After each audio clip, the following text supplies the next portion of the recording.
অবশেষে জাকিয়ে শীত উত্তরবঙ্গে। মালদা থেকে শুরু করে দার্জিলিং পাহাড়ে শীতে জুবুথুবু উত্তরবঙ্গবাসী।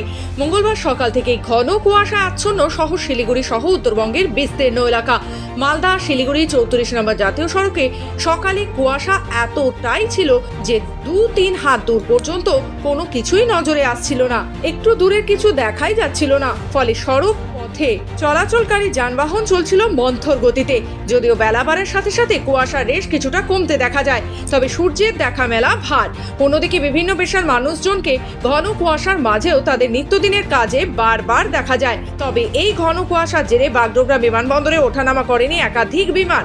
বাগডোগরা বিমানবন্দর সূত্রে খবর, সকাল থেকে প্রায় 10টি বিমান অবতরণ করেনি বিমানবন্দরে। এখনো পর্যন্ত পাওয়া খবর অনুযায়ী কলকাতা, বেঙ্গালুরু, মুম্বাই, হায়দ্রাবাদ ও দিল্লির বিমান আকাশে রয়েছে। ফলে বিমান ধরতে এসে দুর্ভোগে পড়তে হচ্ছে যাত্রীদের।